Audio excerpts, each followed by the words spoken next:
On this week's show, the Alouettes sweep the home and home versus the Stampeders, and we speak with linebacker Micah Awe. All that and more coming up next. All right, folks, we've been cleared for takeoff. I'm gonna be iconic.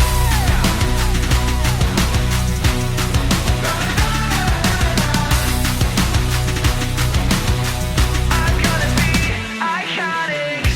Say you wanna make it on your own. And welcome to the Alouettes FlightDeck, the premier Montreal Alouettes web media show presented by Royal Retros, where you don't need a time machine in order to get some sweet, sweet throwback merch. Head over to royalretros.com, use the code FlightDeck at checkout, and you will save 15% off your first order. I'm Tim Capper. You can follow me on X or Blue Sky at Repact. That's REPPACT. And I'm Cliffy D. You can also follow me on X and on Blue Sky over at Cliffy D. How are you, sir? Another week begins. Yes, indeed. Yes, indeed. And it's so nice to be able to celebrate Victory Sunday, just like it's nice to be able to celebrate Victory Saturday when there's Friday Night Football, or Victory Friday when it's Thursday Night Football. You know, it just doesn't matter when the Alouettes play. Every time there's a victory day afterwards, and it's always fun to celebrate. So we've been blessed. We've been able to celebrate quite a few victory days, so far in 2026. True. One of two teams that currently have 5 wins under their belt already. And it's funny to say, too, that we're already a third of the way through this regular season. And if we look back at 2025, the team, I don't want to say the team is different, night and day different, but this is a different team than it was in 25 because of, I guess we could say, how healthy currently that Davis Alexander is. And finally, everybody is seeing on a constant basis how good this kid has been since we first saw him come out on the field for the first time in Trois-Rivières in 2022. And not only is he getting better with every single day, but the people around him are getting better every single day. And what an embarrassment of riches. Like, it's one thing to have an outstanding quarterback, which the Montreal Alouettes absolutely do with Davis Alexander, but to have his receivers stepping up in a huge way, especially Tyson Philpott. The running game is extremely solid. I mean, like, in a lot of ways, offensively, this team is firing on all cylinders. They are looking like world beaters. And we've talked about how for years the Montreal Alouettes have been like the defensive juggernaut that all teams aspire to be like. And we always kept saying, gosh, if this team could just put points on the board more often and with more frequency, this team would truly be unstoppable. Well, guess what? That's what they're doing right now. They're putting points on the board. They're making jaw-dropping plays happen. They are doing offensively. This team is doing everything right. I mean, making very few mistakes, almost none, really, when you think about it. Davis Alexander has not thrown an interception in 2026. That's remarkable. I mean, like, what this team has been able to do so far offensively, this is the stuff dreams are made of. I mean, when we were in training camp this year in Quebec City, yeah, we saw the talent. We saw what this team was capable of doing, but I think even we were kind of like, we're so want to temper expectations. Like, okay, let's not put too much pressure on. This team did go to the Grey Cup. They lost Davis Alexander. We got to see how his health is, everything like that. It was hoping for the best and preparing for the worst. Well, I think the best is here. I think this team truly is, on top of the world right now. They're definitely on top of the CFL as far as standings go. They're on the power rankings. They're number one across the board. I mean, everything truly is coming up Millhouse for the Montreal Alouettes. That's good. I like that. I'm going to come up Millhouse. Yeah, no, I can't disagree with you, but as you said, it's just across the board too. Tyson Philpott is just being one. I mean, he's the wide receiver that I thought he was going to be. We got the need for Sneed. Look where he is. I mean, the Alouettes are 1-2 when it comes to wide receivers in the league. When it comes to yardage, Davis is the top when it comes to passing yardage so far. there's the possibility of all these records are going to be set, not just by Alouettes, but just in general this year by a lot of quarterbacks and by wide receivers. But again, I agree with you. It's nice to see. Obviously, I don't want to sound like a broken record, but obviously, as good as the Alouettes are, is contingent on Davis staying healthy. And so far, we've seen a few things, Cliff. Obviously, we've been scratching our heads a little bit, and it's on a day-to-day basis. Obviously, we've seen everything from what happened 2 weeks ago with the tweak to I guess we'll call it the hamstring, but there didn't seem to be any after effects to the game this past week versus Calgary. Mind you, they made some slight changes to the game plan itself. And most of the wide receivers and stuff are staying healthy. So it's 6 games in the Owls look good. Is it perfect? No, it is not perfect in any way, shape, or form. But I guess that's having to overcome adversity. As you just stated, when it comes to, we've been like, when's the offense going to show up? Finally has. Now it's the defense that's struggling a touch. But it's just a matter of getting better. And our guest this week, Micah Awe, we go into a little bit with him. He talks about the defense and stuff like that. Very unique a very unique look at certain portions of his career and how he plays. So I hope everybody stays for that interview. That will be the full interview. It'll be the full interview that we had with Micah this week. But again, all in all, Cliff, as I said, if this team could put together a full 60 minutes on both sides of the ball, I can only imagine what this team could look like. Yeah, and it's funny when you think about a third of the season is done. This time last year, this team was completely different. I mean, unfortunately, Davis had gotten hurt after his third game of the season. I mean, the team was looking like gangbusters those first 3 games last year, and then Davis got hurt. McLeod Bethel Thompson comes in, and things go not good, shall we say. This year, though, has just been like night and day compared to last year. And you know what happened last year. Like you when it was all said and done, we know what happened with the Montreal Alouettes last year. Now, I don't want to get too far ahead. Obviously, nobody wants to, because injuries can happen to anyone literally at any time. I'm looking at Nathan Rourke in BC.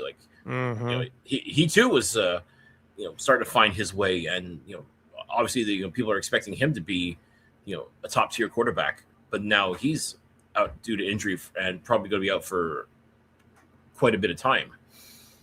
You're right. As long as Davis Alexander stays healthy, this team is going to roll and roll hard. And that's got to be, that's got to be the game plan right now for the Montreal Alouettes, for this offensive line, for this coaching staff, medical trainer, everybody that's involved in this team offensively. The number one goal is keep Davis Alexander healthy. You keep him healthy, you get him out on the field, he is going to do ridiculous things with his receivers, with the running backs, everybody. He's going to make plays happen. He's going to pull them out of thin air even. That's just the kind of talent that he is. But you got to keep him healthy. And when you see him hobble a little bit, or you see little tweaks here and there, it's natural to think, oh my God, now what? Oh no, please, no. That's a very understandable mindset to have. But funny enough, though, Davis doesn't seem to have that mindset. Because we ask him about all these little things here and there, and he's just looking at us like we're crazy. What are you talking about? I'm fine. I'm good. And I know there's that warrior mentality, and of course you never let them see you suffer or anything like that. But yeah, if there's no question in my mind, he's not 100%. No football player is ever truly 100% when you think about it. But you look at what Davis goes out and does on a weekly basis, and yeah, it's going to take its toll. But if he was hurt, we'd know. Truly hurt, we'd know. We'd see it, and I'm sure he'd even at this point would probably even make mention of it. But he's fine. He looks good. He's doing what needs to be done. And yeah, as long as he's doing that, that's Alouette's team. The sky's the limit. Again, I don't want to get too far ahead, but right now this is arguably the best team in the Canadian Football League. And folks, if you're not on board with that, if you have even just the slightest doubt, I strongly suggest you let go of it, because this team 100% is for real. Yep, one of the top scoring teams in the CFL within the top three. I mean, they're averaging 34.7 points a game, which is, again, obviously scoring seems to be up in CFL. This is the team that has had the fewest 2-and-outs in the CFL this season. A team that is top tier when it comes to second down conversions. It's again, those to me, again, second down conversions to me dictate how well a team is going to do. But it's more than obviously, it's more than just stats itself, Cliff, as we know, but it's just a matter of what they've been able to do together. Whether it be from the passing to Davis to Tyson, or whether it be to Tyler Snead, or now the return of Cole Speaker, or whoever it may be. And the running game now, despite with Scott on the injured list, Travis Tice is doing a hell of a job. I mean, the guy just had his first 100-yard rushing game of his careir in the CFL. And he's back to looking like how I've described him, like AJ Ouellette. Like he's like that human bowling ball. He's so hard to tackle. Like and we saw it against Calgary. Like he just kept stacking the yards. He just kept bowling over. He just kept the legs turning and just kept on going, kept moving the chains. And yeah, over 100 yards on the ground. I mean, like 19 carries, I think it was, over 100 yards. I mean, the guy just keeps churning away. And again, that is going to be a tremendous help for Davis when it comes to running this offense, because, yeah, of course he's going to want to try and make that flashy pass to any of his receivers, but being able to hand off the rock once in a while and know that, your offensive line is going to create that hole for Travis Tice to run roughshod through, that's a good problem to have. Like that's like making sure everybody gets a crack at it. Everybody's got to eat in this offense. And Davis is going to do everything he can to make sure that everybody gets a sniff of the rock. But I mean, what a great problem to have. Oh, do I throw a touchdown pass to Tyler Snead? Do I throw a touchdown pass to Tyson Philpott? Or how about I just hand it off and I let Travis Tice go yard, as they say. It's a good problem to have, and I'm sure Davis will take that problem every single day and twice on game day. So, Cliff, the Alouettes sweep the Calgary Stampeders. It is the third of the last 4 years that they swept the Stampeders. They do beat them by the score of 38-32. At one point, the team was up, 19 points at halftime. They were up. They really were up big, but obviously that fourth quarter came along. And, this is the Calgary Stampeders team that scored 21 points in the fourth quarter to tie this game up. But also, Cliff, this isn't a Calgary Stampeders team that has, just a quarterback. This is a veteran, Vernon Adams, who is on a crazy record pace. So far 17 touchdowns with no interceptions to start the season. So he's on the cusp of setting a CFL record. But it was just, based on how this game ended, it was the second time this year that the Owls have won on a fumble. It wasn't to end the game, but it was on a fumble, and they just kneeled it down. But this is one of the talking points we talked about before about it not being a perfect game and things needing to be done in order to get that perfect 60 minutes. It was close. The Owls got the win. The guys will tell you that too. But I'm sure from the post-game stuff we saw, they seemed to be happier than they were from the previous week when blowing the lead. To me, this would have been a bigger lead to blow if they had lost this game. But obviously, we talked about this in depth on the hour-long Flight Deck Live. Please, by the way, go and watch it. It was a fun thing to do after the game on Saturday. But give me your thoughts on just that, because as I said, wasn't perfect, came close. Stamps did come back, but the Owls ended up in the end getting the W. Well, and I felt at the time, it wasn't so much that the Alouettes won the game as they didn't lose the game. And that feeling really hasn't changed very much. I mean, again, I'm not trying to take anything away they did, especially on offense. I mean, Davis Alexander Company did their job without question. This defense, I mean, technically they did their job too. They prevented the other team from scoring more points than the offense. But like these close for comfort games or cardiac kid games or whatever the hell you want to call it. Like, I get that drives a lot of the attention. I get that, it makes it for very exciting for your casual fan to tune in and really have that sense of, oh, anybody could win this game at any moment. But to watch a team squander a lead like that it's a bitter pill to swallow at times. And yes, even though the Alouettes got the W, it just feels like they just like making things complicated. Like they enjoy shooting themselves in the foot and presenting and challenging themselves, really. And then ultimately you end up playing two different teams. You're playing two teams at the same time. You're playing, in this case, the Calgary Stampeders, and you're also playing against yourselves. Like, you're trying to beat yourselves. And I don't know why. Why make it more difficult? Why not just, what worked in the first half? I wish it was as simple as it carries over into the second half, and it really should, but for whatever reason, it just doesn't. And again, this takes nothing away from Vernon Adams and the Calgary Stampeders. They are an extremely good football team. And that's what I think a lot of people maybe not necessarily realize, like when they talk about the defensive woes for the Alouettes, is like, these aren't like a bunch of stiffs here. Like the Calgary is a very good football team, arguably one of the best in the league. But when Montreal comes out and looks so dominant to start, like, you just expect it to go all four quarters, and it just doesn't. And we've been seeing that more often than not. I'd go so far as to say every game this year has had that sort of element of, well, okay, they're winning, but that could change in a heartbeat kind of thing. And there are times where, yes, it actually has changed in a heartbeat, and they've blown leads and they've managed to come back or get into overtime, or there's something's going on that, like when it comes to like a 5-1 football team, that should scream dominance. That should scream, having your act together and being that kind of football team. But I mean, there are times where I just look at this team and I'm like, they're just not at their full potential. And I'm baffled as to why. Like, I know everybody wants to blame Noel Thorpe for like the defense not, letting teams hang around or even come back.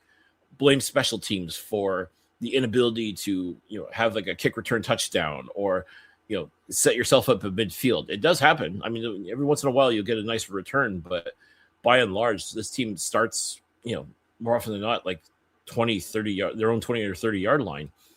And again, we got Davis Alexander as quarterback. I mean, like, he can make up that yardage in almost no time. That's all well and good, but I can understand why a lot of fans have that sort of trepidation about, these two particular parts of the ball.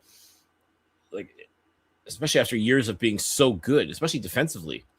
And now this year, they just look not bad, but not dominant like they used to be. Like the Noel Thorpe defense that we've come to expect over the years. And I wish there was a simple answer other than just these guys on defense, as good as they are, sometimes they just can't execute, and you're left scratching your head wondering what can be done about it. What can we do to get them back to being that, ridiculous defense that helped them win a Grey Cup in 2023 and be arguably the best football team in the league in 2024 and going back to the Grey Cup in 2025. I mean, a lot of that was based on this team's defense. But I guess with a sparkling offense, that's going to cover up a lot of shortcomings, if you will. And I can appreciate that mindset too. I mean, as long as the team is scoring points and winning games, I guess that's all that matters. But at the same time, I just want to see complete complementary football, and we do get that, in spurts here and there, but not for a consistent 60 minutes. And I think that's if there's something that's going to sink this Alouettes team sooner rather than later, it's the inability to do that. And if they can get it figured out, this team truly will be unstoppable. But until then, that's just going to hang overhead as to why can't this team truly slam the door on their opponents? Like, you can put up a whole bunch of points in the first half, and that's all well and good, but you got to keep them off the score sheet. You cannot let them hang around or get that sense of security that, okay, just got to hang in there, and we got this, and we're going to beat this team finally. And so far, only one team's been able to beat the Alouettes this year, and even that took overtime and a couple of bounces here and there. But this team could just as easily be 3-3, or God forbid 2-4, or sorry, 2-4. I mean, I don't want to say luck has anything to do with it, and I truly believe you make your own luck in this league. But I just want to see better execution defensively. And in speaking with Micah this week, like, I understand a lot of the mindset now, and I understand a lot of where it's coming from, at least from his perspective. I would just like to see a lot more of it consistently, and I don't think that's really too much to ask out of this team. Not at all. I mean, if you look between, through 6 weeks, the Owls plus minus is only 22 points through 6 games. That's an average of 3.7 points a game, which is mind blowing for a team that's 5-1. 5-1. But there have been some reasons why they're at that point too. Davis Alexander coming into this game, Cliff, was second in the league records books when it came to the most consecutive pass attempts without an interception. He surpassed it this week, so he's now number 1 all time. He surpassed Darian Durant. That right there, and I think you talked about a little while ago. He has not thrown an interception. I mean, you have two quarterbacks right now in this game alone, the only 2 that hadn't thrown an interception all year, and it's still continuing. It's crazy to think that you have 2 quarterbacks that still haven't thrown an interception. And it goes back to what I said about VA and 17 touchdowns passing already. So there's a lot of things. And again, we go a lot more in depth again, as I said, on Flight Deck Live. If you haven't watched that, please go ahead and head back into our archives and watch it. It's on audio and on video. But yeah, I said they seem to be doing all the right things, even though they haven't been playing a full 60 minutes. And I agree with you. Once people hear the interview with Micah, you'll understand what you mean. There's a different mindset. There really is a different mindset, and Micah in this interview is actually very well spoken about it. But we'll be playing that in the next couple of minutes here. But I mean, if you're looking at itself, everybody chipped in for this game itself. Everybody, even though it ended up, even at the end, you needed the strip, you needed the recovery. That was the way that the Alouettes won the game. It started off, and even we don't give game awards here. But I'm giving a game ball to the upright. So I'm giving the game ball to the upright at McMahon Stadium because it helped Davis avoid a potential safety. So I'll give him that. We'll see what happens. Yeah, I think it's funny. Davis Alexander has been very much in favor of the rule changes that are coming in 2027.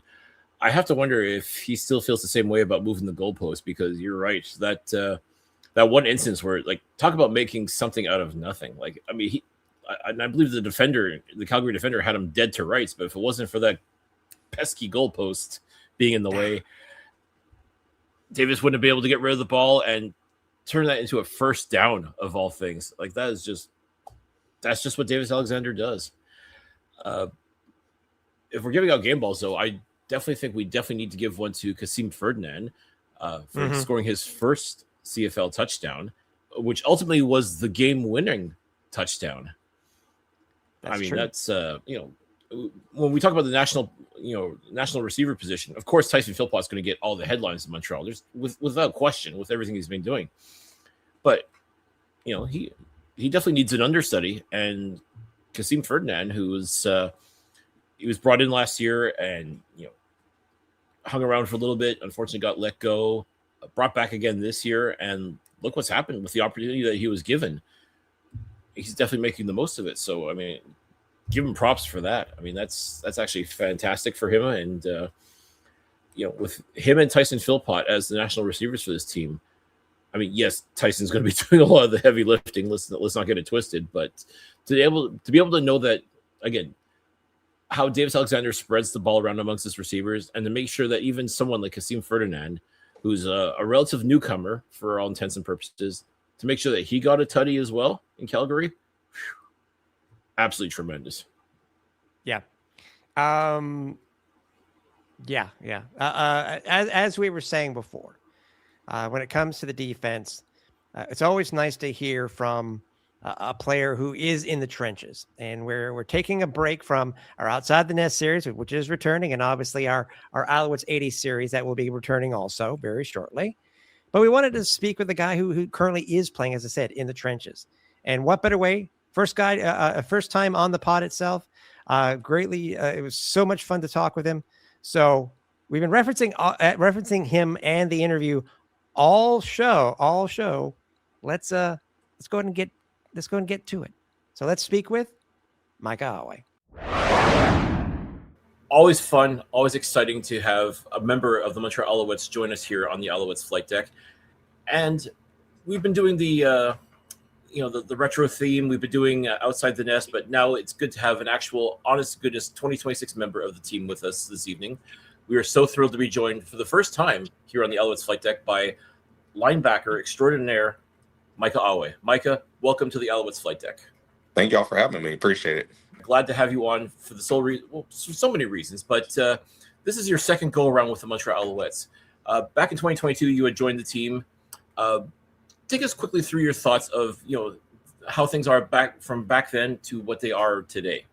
Yeah, I mean, when I came in 2022, it was like kind of similar to how my off season played out this year. Didn't have a team. I was in BC, and then I was a free agent. And then I got a call from Danny, and they wanted to sign me, and I had no idea that there was going to be those coaching changes at all. Like I the same day I signed, I got there. I didn't know that Danny was going to become the head coach, and Coach Thorpe was coming in with me. So it was kind of like okay, well, this is what it is now. And I was actually excited because Coach Thorpe had wanted me to be with him in Edmonton the COVID year, but the COVID year that happened. And so we never had a chance to kind of be together. And that was our first chance. So it's cool. Kind of did everything on the slide. Coach Byron was the linebacker coach and special team coach. But I was pretty much like the only like it was weird. Coach Thorpe has a very unique way of teaching. So it was kind of like a weird way of like self-teaching the linebacker position that year to this year, where we have Coach Gass and Coach Brian, and they do a phenomenal job teaching us how to do linebacker, but everything comes top down from Coach Thorpe. So it's cool to see like these two different versions of myself where it's the same coordinator, but it's two different defenses. Now talk to us about Coach Gass, because this is his first year with the Alouettes, and we know what he was like as a player back in the day. He was a real firecracker. Like, does he bring that same sort of passion and intensity to his coaching career? He's actually pretty laid back. He's one of those coaches where he doesn't scream at you. He's to get his point across. He's not gonna yell and do all this all this extra stuff. But at the same time, he's pretty good at setting realistic expectations because he's done it before.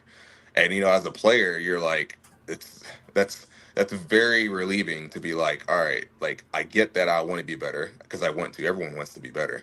Mm-hmm. But I also appreciate that you understand that was a hard play to make. So next time I'm going to make it because I want to prove you right, and I want to make sure that I get the coaching point across. So he gets his coaching point across differently, but it's not less effective. To me, it's more effective because it allows me to just play more freely. And again, proving people right is going to go a lot longer than trying to prove people wrong, in my opinion. You talk about where you were saying always trying to be better and stuff like that. And obviously we're talking about your first stint here in 22. Micah, how different is the 2026 version of Micah Awe versus the one in 2020?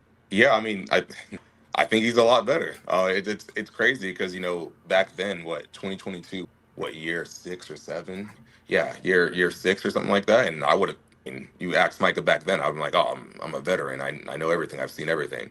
Well, guess what? Like year 10, I still haven't seen it all. I'm seeing new things this year. But the difference is you have this like tool set. And it's kind of like, you get that tool set from your the hand-me-down tool set that has most of the things, but you never had to buy it, so you kind of just go to the garage, get what you need. But then I haven't done this yet, but I know one day I'm gonna get like the full premium. I know every single tool's in there because now you go to the garage and you know exactly what to use. Like you're not guessing on like, okay, I need to use this tool or this wrench or whatever. You know exactly what to use, and that's how I feel now. It's like year 10. Okay, something happens against Calgary. I'm able to go to the sideline, tell coach, hey, I need to adjust this way. Okay, boom, got it. Next play, done, fixed. So now instead of waiting until after the game and watching film and being like, hey, Mike, you need to correct this. It happened 3 times. It's already fixed that first time because people are gonna make we're gonna make mistakes. That's the main thing. Like that's going to happen. So it's about having the tools in your toolbox, and that's kind of what I have now. In 2026. Do some of the young guys still come to you? Do they treat you as you are? I mean, you are a vet. I mean, you're a longtime CFL vet, Micah. Do you have some of the guys coming to ask you for advice on what to do? Yeah, I mean, it's funny because I got like a little bit of the opposite of that in training camp. A lot of young guys, there'd be a moment where they're like, "Wait, how old are you?" I'm like 32, and they're like, "I thought you were a rookie." Like because they haven't been in the league. And I guess the way I move around and the way I don't know, something about me shows a 22-year-old instead of a 32-year-old. So I was getting a lot of that, but then they would be like, okay, this kind of makes sense now. Like they kind of finally come to their realization. But no, I not only do like the rookies come to me, but it's fun to me because it's like of all the veterans, I mean, I've been on 6 out of 9 teams. I'm not just one of those guys that says, oh, you got to work through adversity and you have to fight through adversity, be persistent, well, guess what? Being on 6 out of 9 teams, I can almost guarantee you I've been high and lows, a lot of lows, and I had to fight through it. You don't get to year 10 not fighting through what I fought through. So I don't feel like I'm lying to them. I'm like, hey, look, this might be happening to you right now. Guess what? The best thing to do is show them in practice. You control what you can control is usually what I tell them. And of course, being with 6 of 9 teams, rent, don't buy, correct? Yeah, rent, don't buy, and then every once in a while, if you can buy something, then you hit the jackpot. If you buy something that always changes, and I'll be a little nerdy here. So I have a minor in math, and it sounds smart, but it's just byproduct of my degree. And we took this one class, me and my wife actually. It's called DiffEQ, which is differential equations. Long story short, the whole point of that class is that you're trying to figure out things that are constantly changing. Like that's the whole point of the class. And that kind of like blew my mind, just kind of like psychologically, is that we can figure stuff out that's always changing.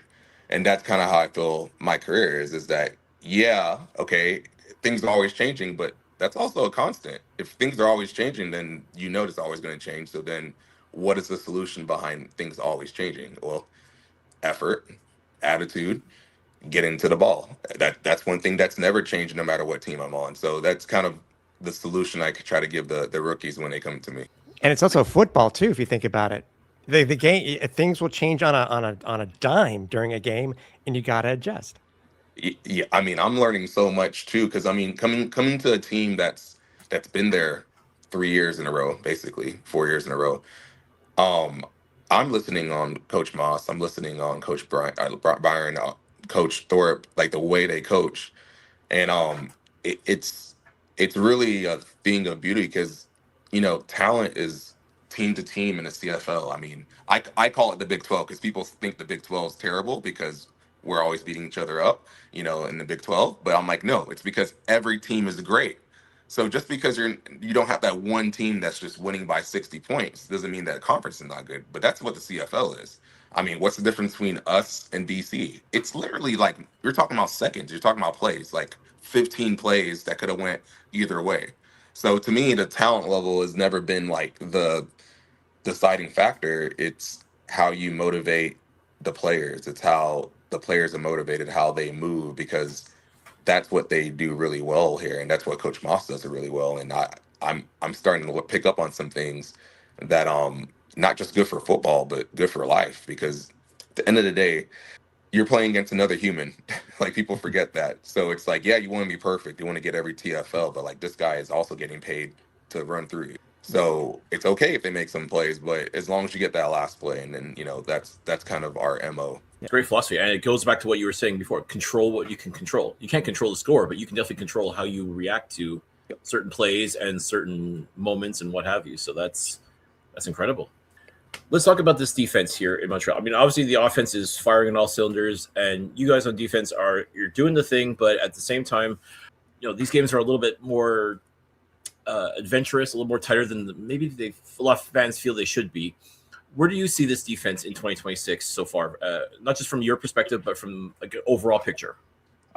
To me, it's again my mentality and Coach Thorpe's mentality is get better. I mean, it's a mountain climb. You can always compare. That's why I love sports, because sports is just a microcosm of the life. I mean, when people say like, oh, this guy is super talented. He runs a 4.4. He's so fast. Blah blah blah. I'm like, okay, well, when he came out the womb, was he running a 4.4? No, you're a baby. Like when you're a baby, you're crawling just like everyone else. You're figuring. You have to figure it out. It's 6 games in. That's a third of the season. Cool. We looked at self-reflection is a huge part of pro sports. Self-reflection is a huge part of life. That's the only way you can get better. So to me, it's like we look at those 6 games, and can we get better? Yeah. Is that the whole point? Yes. Have we done really good things? Yes. Yes, we have. I mean, a lot of my teammates, I'm talking about clutch game-winning plays, Rob Kennedy, last game, Fayon, and people can say luck. Okay, I don't believe in luck, because my theory on luck is completely neutral. Luck can be bad, luck can be good. The whole point is that luck is going to happen. But when it happens, it's just for your perspective on it, to me. So to me, like at the end of the game, he runs to the ball, he punches at the ball comes out. Is that luck? I don't think so. I think that's calculated. It was a calculated risk, and he took it. So to me, our defense is just only going to get better, and that's the goal. So you don't want to peak at game 6. Like none of us wants to peak at game 6. You want to peak at game 22. That's the goal. So as long as we're peaking, then you're going to get the same answer from me in week 12, and the same answer from week 18, and the same answer the week before the Grey Cup is, all right, now this is the week we need to peak and be at our best. I'm not going to lie, I wouldn't be too mad to see you guys peaking at during Grey Cup week. I think that would be a great initiative to aim for. Yeah, that'd be great timing. All right, before we let you go, Micah, obviously a third of the season is in the books now. I mean, things are definitely rolling. You guys are definitely, you're doing the thing. Do you have any personal goals yourself for this for the rest of the season, or is it really just keep stacking the wins and again go towards that goal for being in week 22? Yeah, I mean, number one is it's winning, finding a way to win. This last game, I mean, I couldn't tell you how many adversity I personally kind of went through in that game that no one will ever know about unless you like watch the film or know in the huddle. But what I was proud about was that it really did take the whole team, and everything. I'm literally not even kidding. It was like band of brothers with the trainers getting me out there, getting me right, and coming back in. I'm like, and I thanked them in that game, saying like, hey, thanks for keeping me alive out there. And then it came down to being like, okay, the thing that sucks about football is you can be hurt, fine. Can't really feel bad for yourself, because at the end of the day, you have to make that play if it comes to you. So it's one of those things where, like, as a kid, maybe in high school, the coach is like, oh, it's okay, you were hurt. But I'm like, it's pro football. Hurt or not, you have to make the play. And I just feel like even after 10 years, that was one of my most gritty kind of games I've had, where I had to fight through something and make it work. And then winning was just like, thank you. Because it's, again, you can't guarantee a win, but that did make all the efforts feel good. So at the end of the day, I have that in my mind. It's just to win by any means, whatever I need to do. And honestly, to me, it's just every time I'm on that field to make an impact. And that doesn't mean making a tackle. That means doing my play or making my plays, even when it might not seem like a play. But like, if Vernon wants to throw a deep bender and I'm in the hole, and he doesn't, and he checks it down, well, I've made my play. That those are all my goals to do. Is just be super efficient, be the best linebacker on the field, be the best linebacker in the CFL, regardless of my snap count, and just let everyone know like it is what it is. This guy's the best guy, and continue to prove people right. And no doubt you've got the month of September circled on your calendar because that's when you get to see some old friends from BC. Am I right? Yeah. We have a little date with them. Yeah, it is what it is. You're being very smart. You're taking the high road here. I'm not trying to goad you into anything. Just sort of, okay. You know. It's just like just like an ex-girlfriend. You know, they still go to your school. You walk the same hallways. Got to be respectful. You know, hi and say hi, walk by. But at the end of the day, go work on yourself. Work on yourself, get better, and just move on to the next thing. You know, so I feel like high school. That's the one way high school kind of taught me was all those ex-girlfriends I had, man. The heartbreaks. Well, guess what? I have a couple heartbreaks in the CFL, and I just learned you just got to move on and do your job and do whatever you can do and control what you can control. Could have said it better myself. Micah, this was a blast. Thank you so much for joining us. We appreciate you coming on, sharing your story as much as you can, and just looking forward to seeing you keep doing your thing, man. It's working, obviously. Well, thank you, Cliffy and Tim. I really appreciate it. It's such a blessing to be on your show. Thank you. Ready. It's always great having a first timer on the show, eh, Cliff? So much of a different perspective. We've talked to Micah before. We talked to him during the season ticket holders day.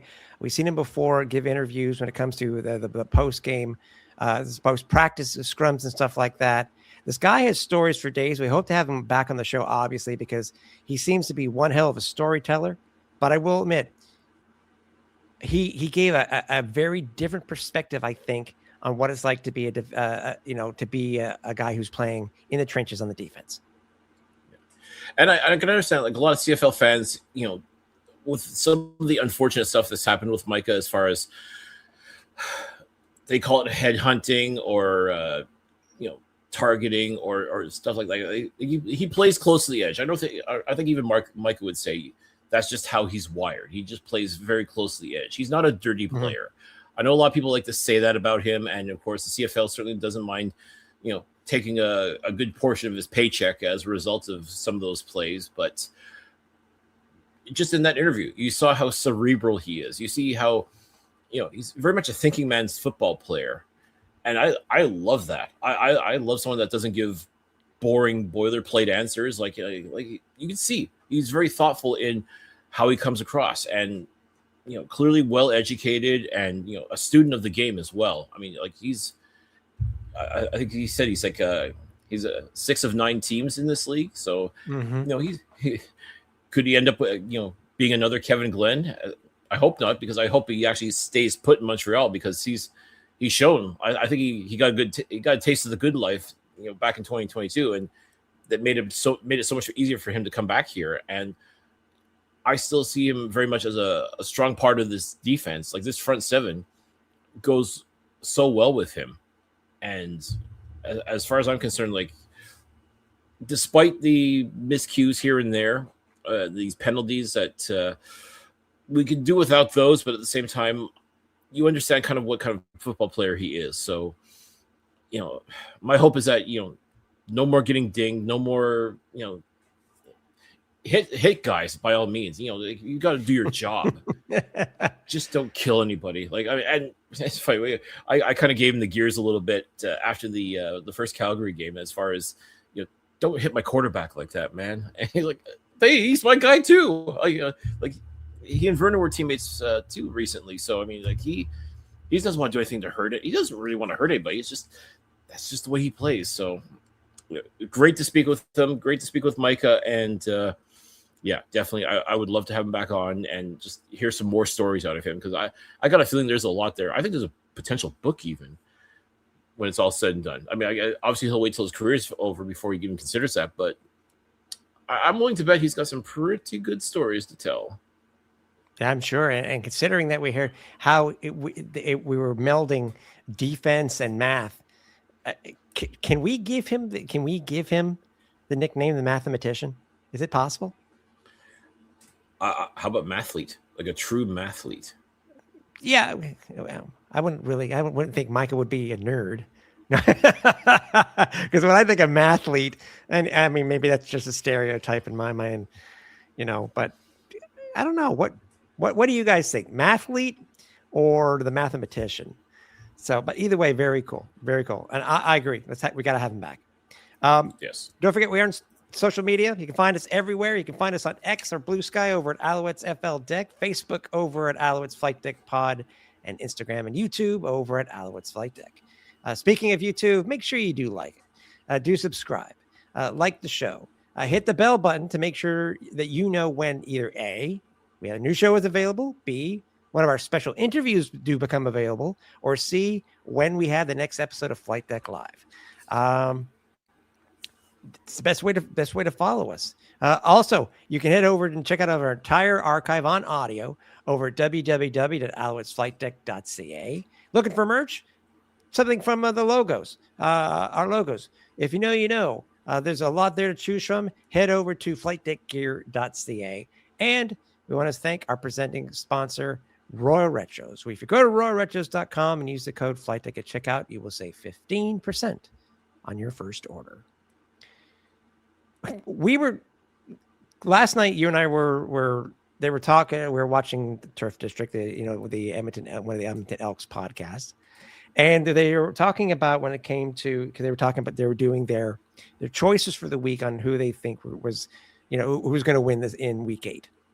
The pick'ems. Something that I had noticed too, and is that, and I think I saw another thing today talking about it also, the Alouettes coming into this game versus the Hamilton Tiger Cats, and we know where they are when it comes to, Bo Levi is hurt. We know Trey Ford seems to be the starting quarterback for the moment. But the Alouettes are favored by 11 points for this game coming up on Sunday night. First and foremost, 11 points versus the Hamilton Tiger Cats? Really? I couldn't believe that. But I mean, it's my first question to you is before we do the preview of the game: is 11 points too much? If it was the Bo Levi Mitchell led Hamilton Tiger Cats, 1,000%. Oh yeah. You people would have to be on bath salts to make a thing like that. Like put odds like that. Like, are you out your damn mind? But Trey Ford led Hamilton Tiger Cats. Now, let's not take anything away from the fact that Hamilton did win their game last Thursday against Toronto, albeit because Liram Hairulahu missed the field goal. And actually missed 2 field goals and an extra point that game. So I can understand why people aren't so fond of kickers at times. I mean, you love them when they put it through the uprights, but when they don't, they're the goats, and not greatest of all time goat. It's they're wearing goat. Yep. They're wearing goat horns. So Hamilton just barely won that game at home. With that being said, though, I think a lot of it has to do with Trey's record against the Montreal Alouettes. I believe he's 0-2 lifetime against them, and this was both times when he was a member of the Edmonton Elks. So could things be different now as a member of the Hamilton Tiger Cats? Possibly. They definitely seem to believe in him. They're definitely giving him the keys to the car now, with Bo Levi being out for, let's be honest. I know they're very optimistic about him possibly coming back for the playoffs, but the kind of break that he suffered and the fact that he had to have surgery on his ankle tells me that we're probably not going to see him in 2026. So this is the Trey Ford show until further notice. And I mean, Trey Ford does some pretty exciting things. Has he learned how to read a defense? I think he looked a little bit better in doing so against Toronto than he did when he was basically thrown into the fire versus Winnipeg a few weeks ago in relief of Bo Levi. But I think that game too was a bit of a weird game. Like you can't really base too much off of that because Scott Milanovich was switching him and Jake Dolagella out back and forth. Like, I guess trying to give different looks, but at the same time, you're disrupting any sort of rhythm from being developed. So I think now that Milanovich has basically said, okay, Trey's my guy until further notice. Okay, you go with that, you make it work. But coming into Montreal, which is truly becoming a hard place to play for a lot of teams. I mean, the Alouettes are still undefeated at home in 2026. Davis Alexander just being an absolute world beater. This defense, when it's on, can absolutely be dangerous as well. I mean, I still think 11 points is way too much, to give the home team. But Yeah. I can sort of understand some of the thinking behind it, but at the same time, I think it's way too much. I wouldn't want to discredit Hamilton too much as a result of this, because again, I felt when Bo Levi went down, they've got a tough road to hoe because of just the initial shakiness of both Dolegala and Ford. But if Trey's got his act together, and if he's getting it figured out, and he's got Kenny Lawler with him, that's one thing you cannot deny, is that he's got Kenny Lawler to throw it to, and as long as you've got Kenny Lawler on your team, you got a fighting chance. And a lot of this Hamilton offense, if they can get it figured out, defense has they got some great pieces on defense as well. I mean, I do not see this being a blowout for Montreal by any stretch. I definitely think Montreal has the capability to win this match and possibly win it handily, but I think that would be discrediting the Tiger Cats just a little too much. And that's the last thing you want to do, is completely bury a team unnecessarily. And I think 11 points, if the Alouettes were to go into this game thinking, okay, we're favored by 11, we got this, this is in the bag, that's when you start to, you run into the situation that Winnipeg ran into against Ottawa, where, again, by and large, they are the better team, but like what Ottawa did to Montreal a few weeks ago, they hung around. They even looked dominant at times. But ultimately, as I say, winners find a way to win. I have no question in my mind that Montreal will find a way to win this coming Sunday against Hamilton, but you definitely don't want to discredit your opponent like that. To me, I think 11 points is I mean, I guess we'll see what happens when the final score is out, but yeah, I thought that was just an absolutely egregious stat line or odds to put on this team. Yeah, the team started off the week, Cliff, to getting ready for this matchup with the Hamilton Tiger Cats by making some moves on the transaction wire. First, they released wide receiver Tarek Owens. They released Maria Alford, and they released Hakeem Harris. Now, of note, by the way, that all of them are wide receivers. The Alouettes also moved Liam Talbot, who did some minimal duty when it came to kick returns in the game this past week. They put him on the practice roster, along with making a flip-flop of seems to be our third-string quarterbacks, Cliff, where they put Anthony Brown Jr. Onto the practice roster, and they activated Terry Wilson. Now, obviously, we've seen the injury report for after practice today, because today was the first day that they did practice, being a Wednesday. And we now, it's obvious. I think anybody who's been watching the team so far this year, as soon as we saw those releases and the transactions that were made, it was no surprise, because it looks like we may see for the first time in an Alouettes uniform doing returns Devonta Dedmon. We'll see what happens, because that's been one of the sore points this year, has been special teams. Now, obviously, with the other two wide receivers being released, we got some more guys coming off the injury list. So once the final depth chart is released on Saturday, Cliff, it's going to be very interesting to see what this team is going to look like. That's it. And if Devonta Dedmon's ready to go, great. I thought it was a very intriguing move to make in free agency to bring him in after years of him essentially torching the Montreal Alouettes as a member of the Ottawa Red Blacks. Now to have him basically wearing the blue and red of the Alouettes, I'm just curious to see how that would look and how he'd be in game action. And we saw him day one of training camp, and that's all we've seen of him so far. Mm-hmm. So, yeah, I'm definitely curious to see what he's able to do, especially since Mario Alford, I hate to say it, did little to nothing in his time here in Montreal. I mean, and it's unfortunate because we wanted Mario to be that guy. We wanted him to be that 2019 Super Mario that just, house call after house call and just lighting it up on the field. And we didn't come anywhere close to that with him in 2026, and that's the unfortunate part.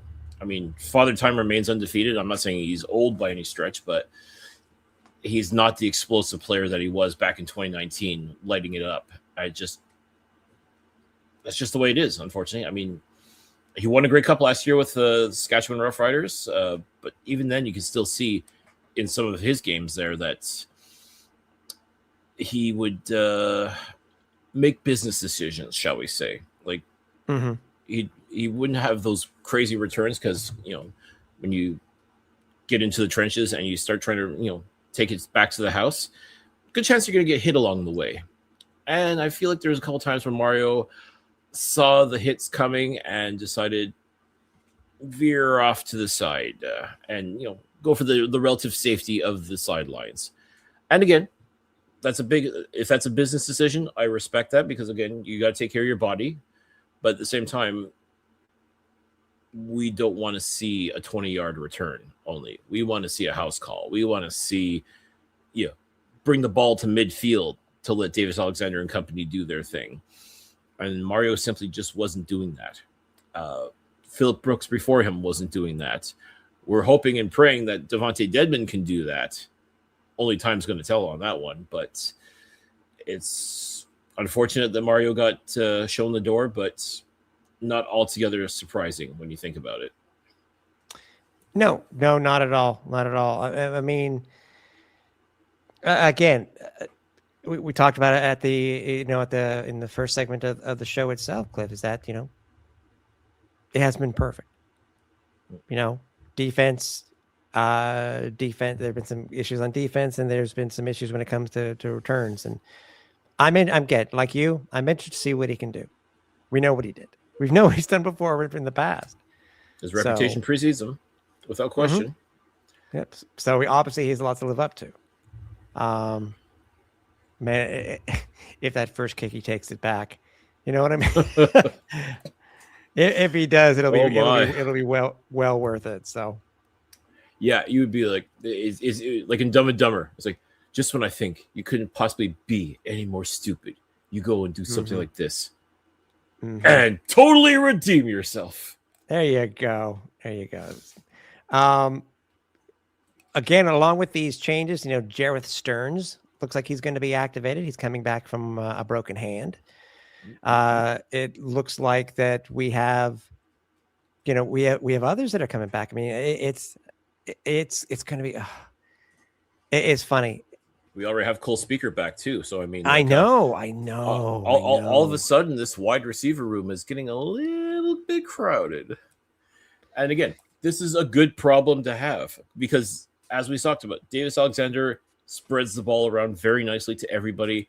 He makes sure that everybody gets a taste, makes sure everybody eats, and that's very noble on his part. But yeah, when you got these guys coming off the 6-game list, and some very difficult decisions are going to have to be made. Some very good receivers are going to have to be told, you know what, grab a spot on the bench, pal, because we got to make sure he can still do what he does best. So again, a very good. These are the kind of problems you want to have if you're Jason Moss and Danny Machocha. Exactly. Also, it seems like Alexander Hollis, even though he didn't practice today, it was for non-football related items. Again, there's another name that we has finally, after I feel bad. Jareth Stearns has a great game, gets hurt. Hollins has a great game and is off the next game too. So again, as I mentioned a couple minutes ago, this depth chart this week is going to be very interesting. Very interesting to see how they're going to spread these guys about, who's going to be behind who when it comes to, the wide receiver core and stuff like that. It's going to be very interesting, and it's going to be fun. It's going to be fun. By the way, because of what the Alouettes did last week versus the Calgary Stampeders, Cliff, the Alouettes seem to be making a habit of this, and I'm okay with it.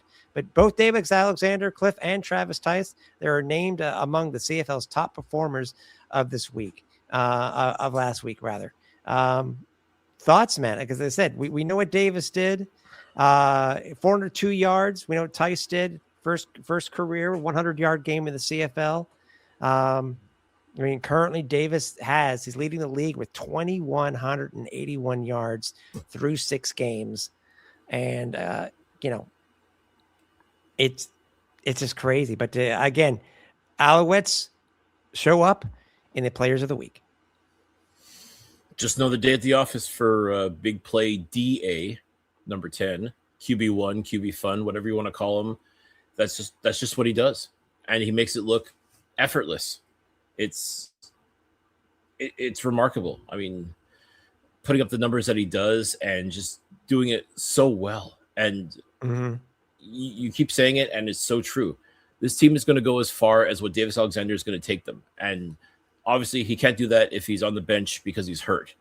The fact that he's healthy, staying healthy, minor bumps and tweaks aside, that just enough to give everybody kind of a bit of a pearl clutch. But no, Davis, every time he gets on the field, he's going to make something happen. He's going to make magic happen in some way, shape, or form. That's just who he is. That's what Davis Alexander does, and he does it extremely well.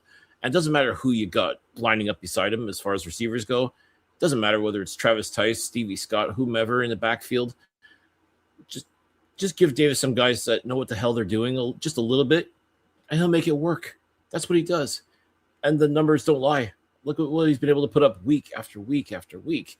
It is tremendous. And we're only a third of the way through the season. Like, that's kind of crazy to think about all by itself, but look what he's been able to do. And if he can keep at this pace, then yeah, some long-time records are going to fall. He's already set records in this league, Davis Alexander has, and he is far from done. He is far, far, far from done. Like, I just imagine if he can maintain this pace and into over the next couple of years, just what they truly are going to have to rewrite the rule book, or the rule book and the record book. That technically that's happening next year anyway. They're rewriting the rule book.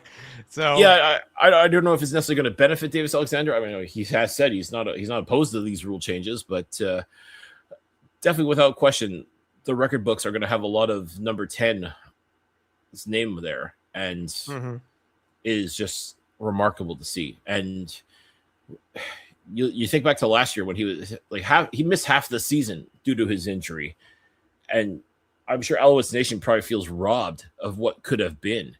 I mean, had he been 100%, there's no question the Alouettes would have won the Grey Cup handily. But that's in the past, and all you can do is look forward, and the future really is so bright for Davis Alexander and for the Montreal Alouettes, with just the way that they've been executing on offense, the way they've been doing things.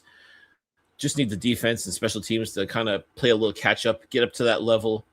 If they can do that, really, I mean, this team is going to shatter all kinds of records league wide. Yeah, exactly. We will be live from Percival Molson Stadium following the game on Sunday night. So stay tuned for that, and then anything else that may come about, but stay tuned to all of our socials, because all that information will be there. We'll be releasing the final injury reports and the depth charts also coming up. So again, stay tuned for those. But other than that, it should be, despite the, I rarely look at lines, and we were talking about it before. All the Alouettes need to do, Cliff, is they just need to win by 1. That's all they need to do. Just don't, as you said, They might take don't that as look a at the challenge. line. Yeah, exactly. Yeah. Well, as I mentioned, I would like to have a win over 10. More than 7, please. It would be nice, but again, got to play the game. I'm okay with a good curb stomping. I'm okay with a good butt whooping. I mean, really, truly. Yeah, I mean, I'll take exciting football. Seth freaking Rollins curb stomp. Yeah, of course. Sure. I mean, just something to. We keep talking about how dominant this team is, but you look at the scores of these games this year, and it doesn't scream dominance. It screams very good, screams winner without question. But just once this year, like going forward and into the second, third of this season, I would like this Alouettes team to be like truly, truly dominant, like just belt to ass, like just a clear and dominant victory. I don't care against who, just, like this cardiac kid nonsense. Like, they're past that. They have to be past that if they want to be considered one of the elite teams in this league. And I keep saying they are, and I truly do feel they are an elite team. You got to show that you're elite, and you got to show that you are truly dominant. And winning by 3 or 6 points, doesn't scream dominance to me. I want to see just a good old fashioned ass kicking from start to finish, bell to bell. You name it. Like we could get that maybe this coming Sunday in Hamilton. We may have to wait till the Alouettes go to Ottawa. Who knows? I just want at some point this year. I just want this team to truly live up to the hype in that sense. I want to see this team not just I won't say get lucky or just scrape by, do just enough to win. I want to see a true, honest to goodness win by this Alouettes team. I don't think that's 100%. Too much to ask for. No, not at all. Not at all. 100%. Again, we want to thank Micah Awe for joining us this week. As I said, stay tuned for Flight Deck Live on Sunday night following the game. And other than that, we will be seeing you guys next week. So for the final time here at the Alouettes Flight Deck for Cliffy D, I'm Tim Capper. We're on final approach.